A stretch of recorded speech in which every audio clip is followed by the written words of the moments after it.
Every story has that one arc, that one moment the series has been building towards that flips the entire story on its head.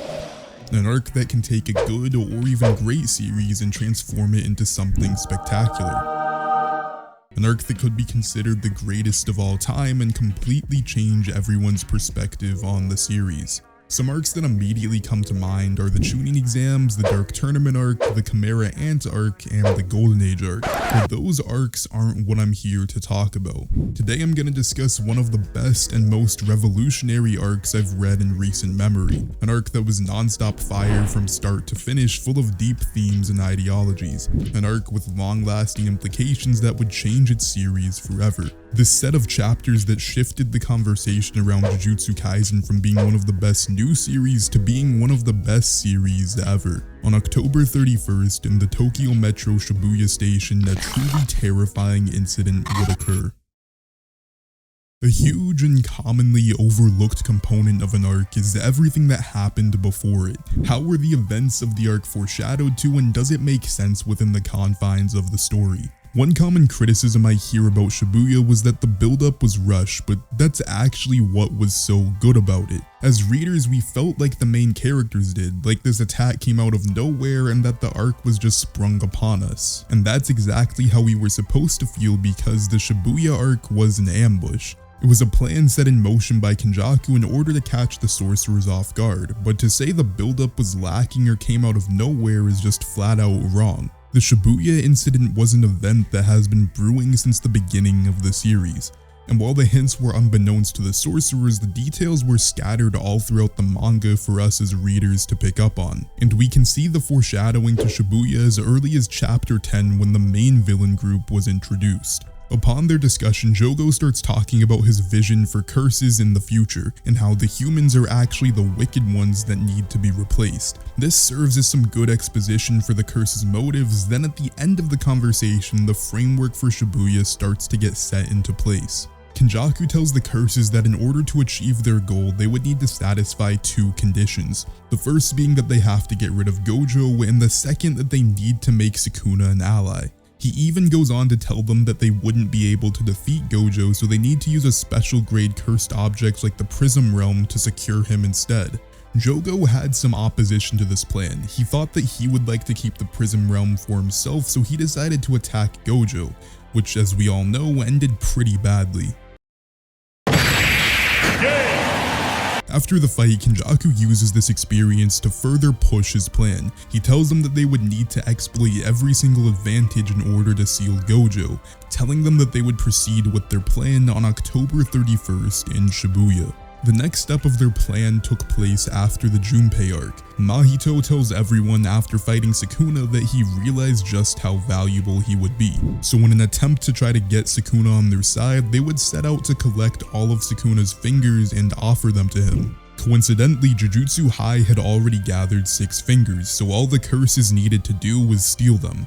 They set their plan into place during the Kyoto Goodwill event when there would already be some commotion. First, they placed a curtain denying Gojo access, and Hanami started causing havoc on all of the students. The specifics of this part aren't really relevant because this was just all a distraction for Mahito. Placing a curtain gave off the impression that they were protecting something inside it, but it was all an elaborate ruse so that Mahito could steal the fingers without any real opposition. So after he was able to secure the fingers, he retreated with Hanami, and Kenjaku reassured that everything would go down on October 31st in Shibuya.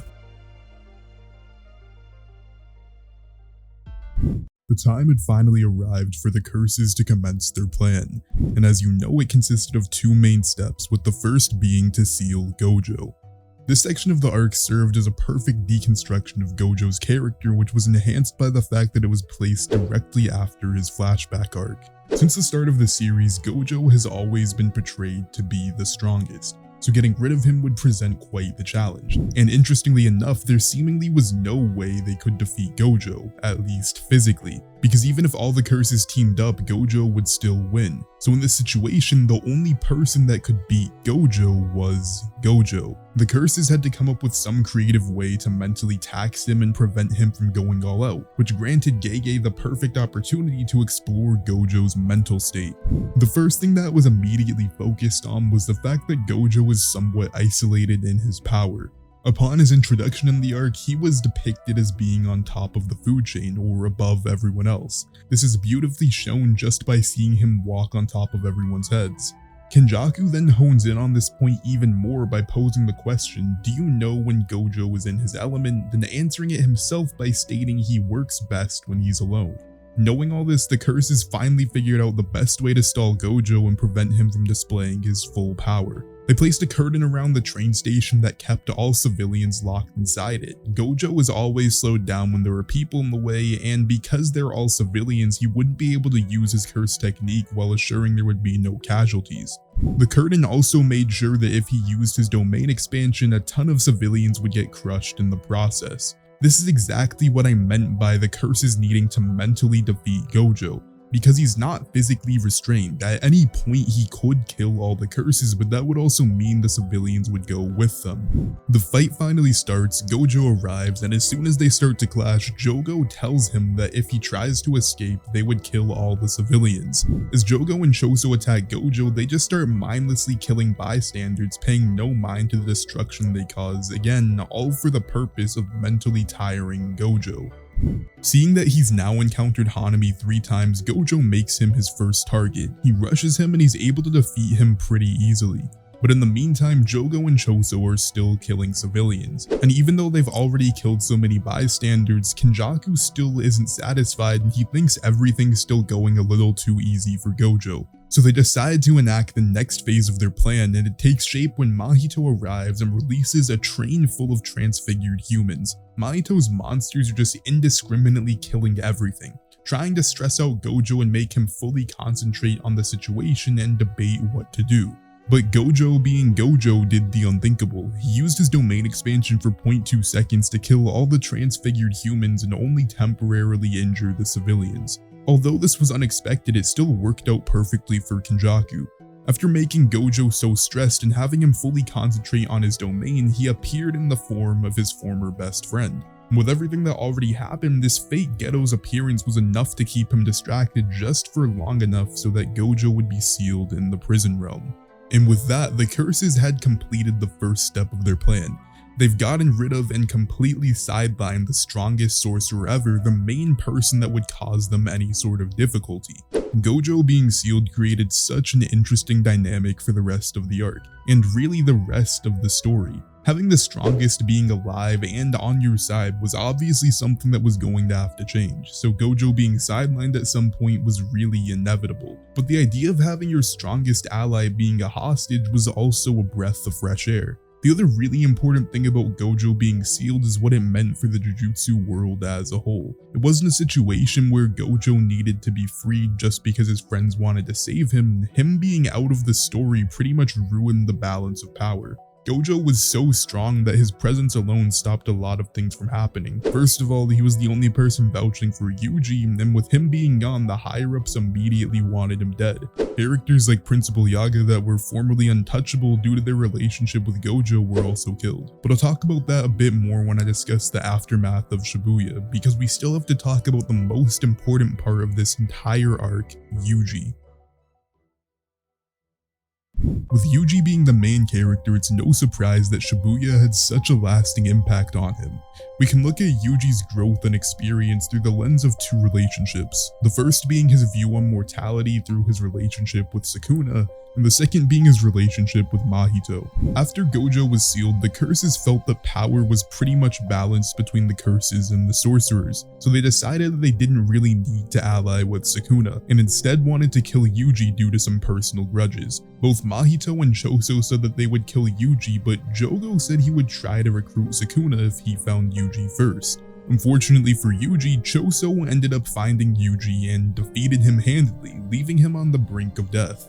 Then 2 of Geto's followers found Yuji and fed him 15 fingers. allowing Sukuna to take control of his body. While Sukuna was in control, he fought both Jogo and Maharaga, but the details of these encounters aren't too important. The thing that matters the most is that while Sukuna was in control, he pretty much laid waste to the entire town. One really important aspect of Yuji's character is his relationship with death. Up until this point, he's really only dealt with 3 major deaths, and they were all extremely hard for him to process. And out of these 3 deaths, he only killed 1 person, and even then they were half cursed, half human. And with all these caveats, even that death affected him tremendously. So after Sukuna's destruction, he decided to show Yuji everything that happened. And to say that he didn't take it well is a huge understatement. Yuji pretty much broke down, disgusted by all the death and destruction that Sukuna caused, and even more disheartened by the fact that it was kind of all his fault. This would be something that Yuji would have to deal with for the rest of the series, as he even starts to question what the point is of his own existence. Yuji is a person who, following his grandfather's death, had dedicated his life to saving people.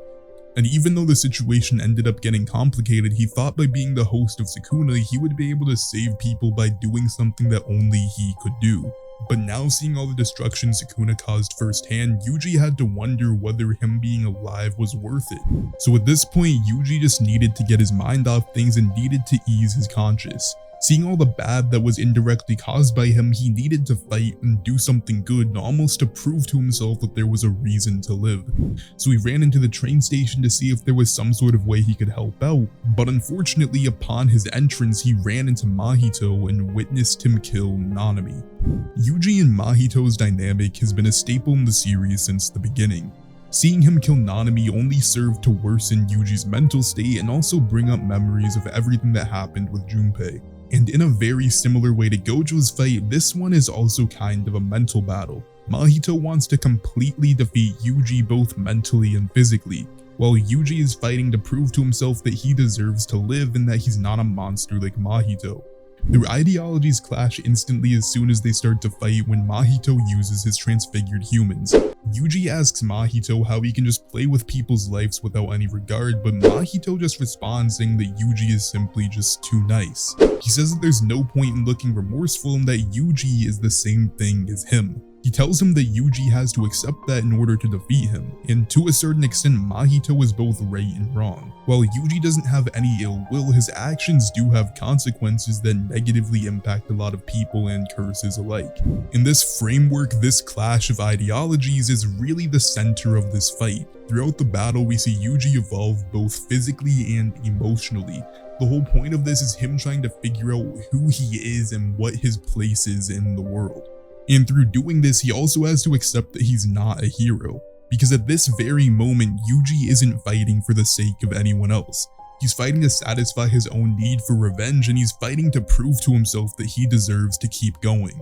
As the fight continues, Mahito takes any possible chance to kill civilians, all in an attempt to further weaken Itadori's resolve. It was all part of his plan from the beginning. And every time Yuji attempts to save a civilian, they get transformed into a monster right in front of him. The fight progresses and we switch scenes to Nobara, who happens to be fighting a clone of Mahito.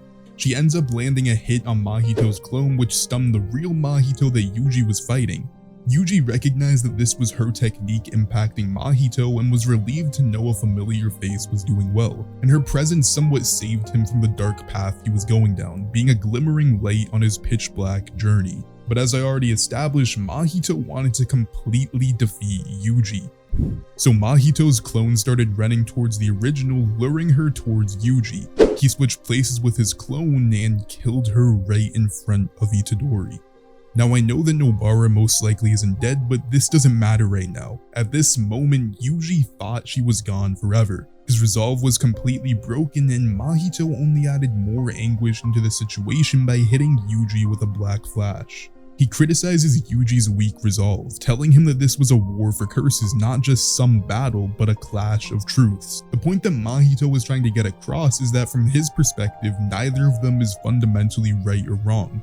They each have their own truths that they fully believe in and they can't coexist. And this is Mahito's response to the question Yuji posed all the way at the beginning of the fight. Yuji asked Mahito how he could kill people so carelessly, so Mahito finally responds with a question of his own, saying, "How can you kill curses so carelessly?"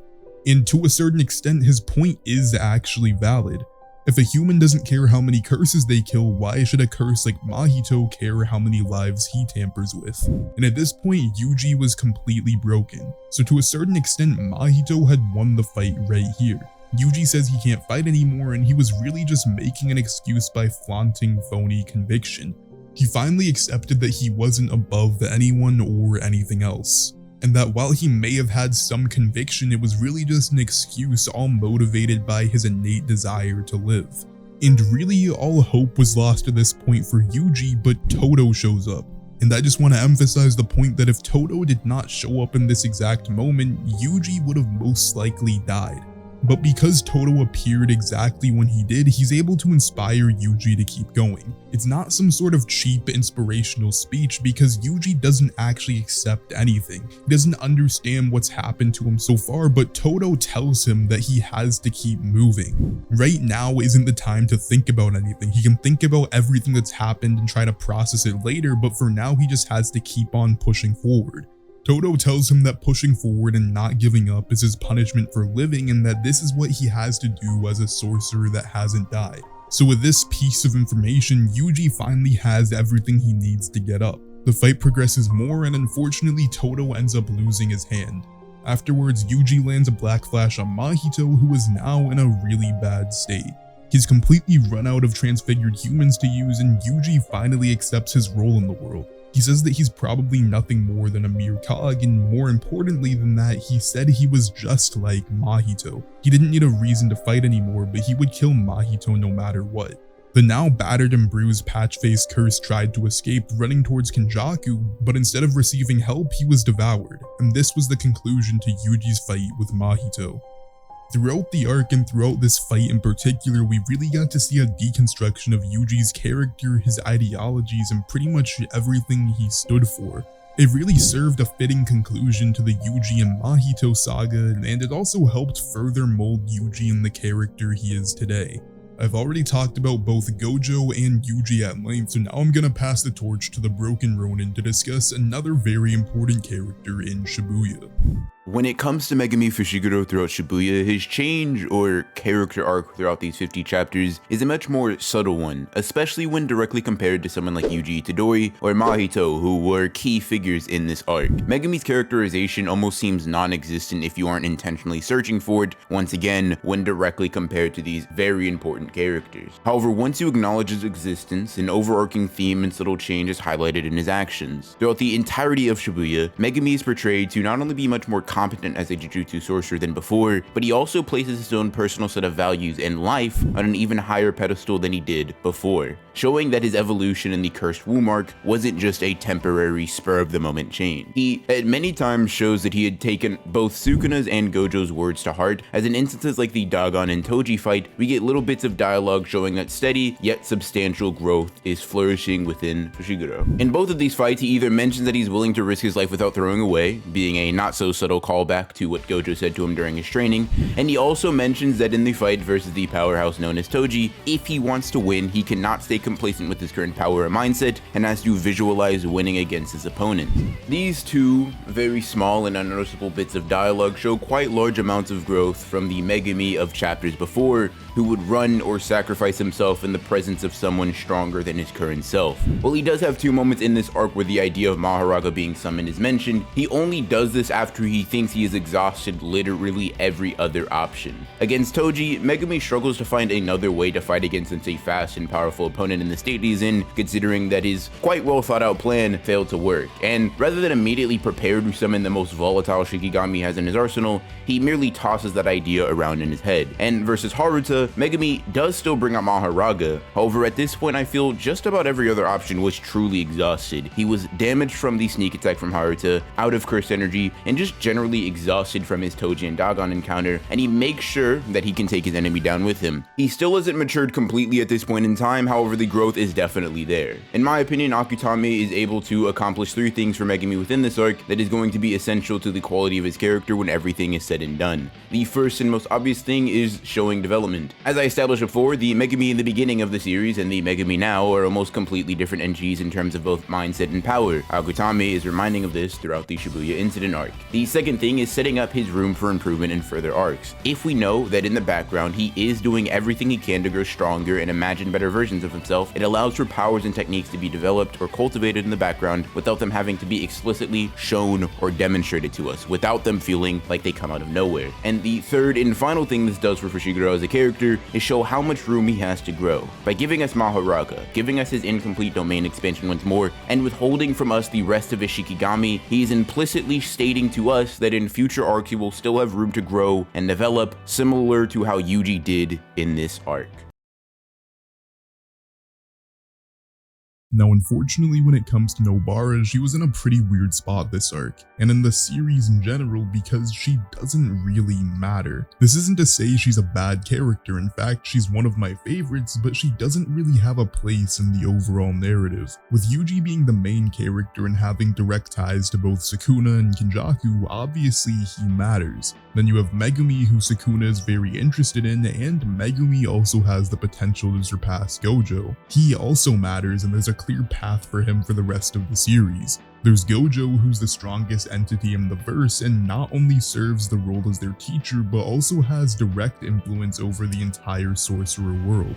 These three characters along with Sukuna and Kenjaku are the real pillars of the story. You have others like Maki and Yuta who don't really have a direct impact on the overall narrative, but they still have very intriguing side arcs and objectives. We just saw what Maki did in the Zenin family arc, so clearly there's still stuff for her to do. Then we have Nobara, who is pretty much just an outsider to everything. She doesn't have any major side goals that could be interesting to follow, and she also isn't directly involved in the major narrative. Nobara's role in the story is essentially just being a friend of the main characters, being a friend of the people who matter, and really Nobara could be anyone. With no side objectives and very little impact on the main narrative, she was essentially reduced to a plot device, which was very apparent based on how she was used in Shibuya. Essentially, this was Nobara the entire arc, just running around doing nothing. Her only purpose was to serve as a hype tool for Nanami and a plot device for Yuji. First, she encounters Haruto, who is just one of the most irrelevant characters in the entire arc. He's not strong, but his curse technique makes it really hard to move after getting hit. So Nobara, after getting hit once, is basically just struggling to regain her composure while Haruto is messing with Akari. Then Nanami shows up and completely bodies Haruto. It was a disgusting mismatch meant to display the gap in Nobara's strength and highlight Nanami's true power. Again, all this did was reduce Nobara to a hype tool. And to make things worse, after the incident she was sidelined for the rest of the arc. Nanami told her that she would only get in the way if she tried to intervene. And Nobara listened to him. She basically did nothing for 20 chapters or so. The next time we see her, she decided she wanted to be useful and not just run away, so she went back into Shibuya and she started fighting one of Mahito's clones. To give her some credit, she did do some damage, but ultimately the reason for her being involved was just to die to further anger Yuji, reducing her to nothing more than a plot device. On the flip side, at least she got a pretty emotional backstory in her supposed final moments, but overall I wasn't too big of a fan of her utilization in this arc. I haven't really covered the actual fights all that much since I was trying to focus on the narrative impact and major storytelling moments throughout the arc, but just looking at the fights for what they were phenomenal and we got a ton of them. First we had Mekamaru versus Mahito, which was an insane fight to open up the arc. It also served to teach Mahito about simple domains. Then we had Gojo versus the Curses, which I talked about in length, which was also very good. After that we had Yuji versus the Grasshopper Curse, which wasn't the best fight, but it still was a pretty cool one-sided affair. After that we had Yuji and Megumi versus Awasaka, and it's always nice to see these two work together, especially in trying to figure out a tricky curse technique. Then we had Nanami and Nobara who fought Haruto, which I already touched on. After that we got Yuji versus Choso. I only briefly mentioned this fight, but it was one of the best ones in the entire series. The choreography was amazing along with the art and strategies used within the fight. Then we had the whole Dagon section of this arc, and it might be one of the best set of battles ever. It started with everyone versus Dagon, then evolved into Toji fighting him, then into a 1v1 between father and son with Toji and Megumi. After that, Sukuna fought Jogo, and this fight was just complete insanity. Riding on meteors, flying through buildings, and the art here was just fantastic. This led into Sukuna vs Maharaga, which was also insane and just showed off more of Sukuna's capabilities. Then the arc concluded with Mahito's fight and the final battle, which I'll talk about in the next section. Overall, this arc, just looking at the fights alone, is one of the best of all time. It was pretty much non-stop fire from start to finish, and not a single moment of it was underwhelming in the slightest. In the build-up section to this video, I already discussed the fact that the curses had been planning the Shibuya incident for a very long time. But to be more specific, it was Kenjaku who was behind everything.